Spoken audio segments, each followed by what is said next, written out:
channel. So if you're like me, you love to play fast.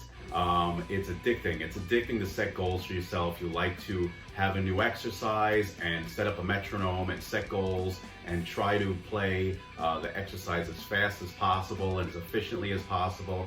But the only problem is that when you're playing for an audience, you're playing for your family and friends, though non-musicians can acknowledge that obviously it takes a lot of skill to play some of these things that you're playing at these super fast speeds, it just doesn't move the average person like the way that you think it does, or it's not as impressive to them as it is to you and your bandmates or your musician friends. So I think a lot of that is just because there's something to be said for being able to play fast, but the average person wants to be moved. You know, there has to be some sort of dynamics, some sort of attention and release in your solos. And I found that a good way to kind of break up the speed and also have more impact with the speed is to break it up and kind of mix it in with slower, more melodic passages that maybe have more bends and vibrato, which bring out a little bit more of emotion. And the good thing about doing this is that when you're slowing down and you're playing these melodic passages, it brings out emotions in people. And also when you start playing fast again, it actually makes the speedier parts have more of an impact. You have sort of like a tension, you have a release at the end. And I found that that is the most effective way.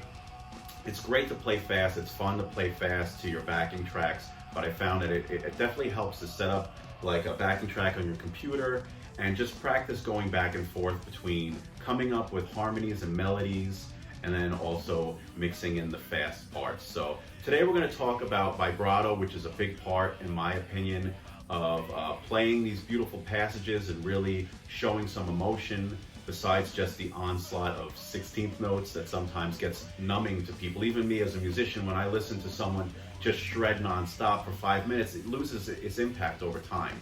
So vibrato is just basically, it's a rapid, slight pitch change. So it's like little bends that you use as accent notes. And I think that it's something that is very personal and has to be developed over time. It's not something that should be overlooked. It's something that should be worked on, and I have an exercise here that we're going to look at in a second to help develop your ear, because I think having a good ear and having good pitch is also very important when incorporating vibrato. It's helped me a lot. Also, it's not directly vibrato, but being able to bend a note into pitch when you hit a wrong note. I've hit wrong notes playing live many times, or even just jamming with my friends, and it can make you hitting a wrong note and bending it till it's right, and having that good ear for that can make a difference between sounding like you messed up and sounding like maybe you're a little bit more of a music genius than you really are. So we're going to take a look at the guitar. I'm tuned to E standard today, and let's take a look at some vibrato techniques that I use. Here's one exercise I like to do to help develop my ear, help develop my vibrato at the same time. So let's take G on the high E string at the 15th fret. All right, so there's a little vibrato, but I'll take this note and I'll just hit it. And then I'll go back a fret. So we'll go to 14 and we'll bend it up till we match. So we'll hit. Okay, and we'll go from 15, play it so your ear gets used to that note. Then we'll go down to 13. And usually I can get down to, in this case, will probably be the 12th fret, so like a step and a half down, so.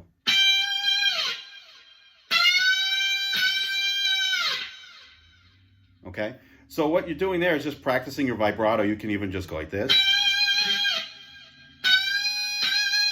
And also what I like to do is, it's kind of like a double pick. So what I'll do is I'll pick the note, I'll bend it up, and then when I get to the pitch that I want, I'll pick again and then start doing the vibrato. So we'll do it here.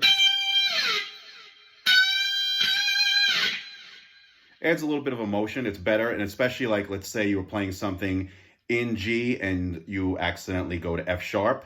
So you want to be here. And instead of just going like this, which sounds a little bit like a mistake, it also looks like you made a mistake, so we'll bend it up. And also, like I was saying, vibrato is a little bit of a personality thing. It's a little bit of your touch to it. So I personally like to do it like this. But the actual accents, the vibrato, how far you actually, your ranges on the pitch is up to you. You can do slower, faster, speed it up, like so. And then also I want to make note of, if you're just getting into bending notes, there is a little bit of a method to the direction that I like to bend the notes, because obviously if you're playing something on the high E string, you're not going to bend it away from you. You get something like that where the string actually comes off the fretboard. So generally for the E, low E and the A strings, I like to bend away from me.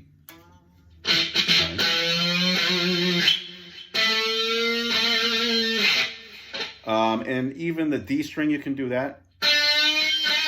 But you actually have enough room where you can bend it towards yourself if you want to.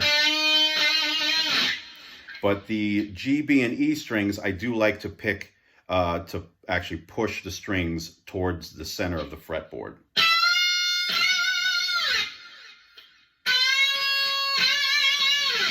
And then the G string. And I also would encourage you to try it all over the fretboard. Don't just do it up in the higher frets. You can also practice vibrato in the lower section of the fret. All right, guys, so that's one exercise that I really love to use. I use it still to this day. I've been using it for years. And if you have a guitar that's equipped with a whammy bar or a tremolo bar like this one is, you can do the same exact exercise and work on your technique with being able to control the whammy bar. So same thing. Just pick a fret,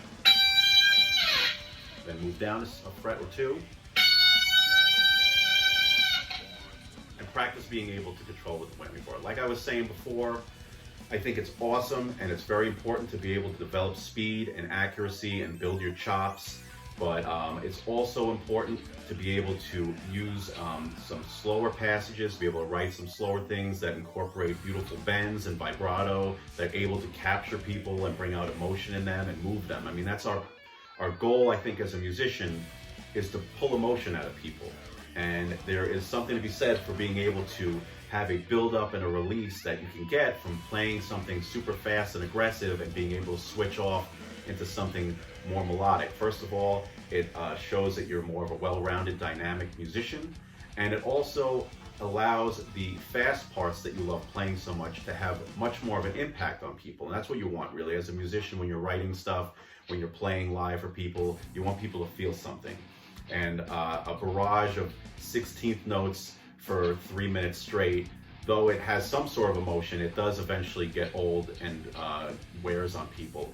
And they want to have that resolution, that change of pace. So work on that. I like to do it, in my case, with backing track. I'll just pull up something on YouTube, something in E minor or whatever the guitar is tuned to, or you could do it to any key you want, really, if you want to work in different positions on the guitar, and work on maybe some of the things I did in previous exercises and lessons that I showed pertaining to speed, and work on playing fast and also being able to slow it down. Listen to what the band's doing. That's also another thing. If you're playing with other musicians, just blasting through with all this shredding when the band is playing something that maybe requires something a little more melodic.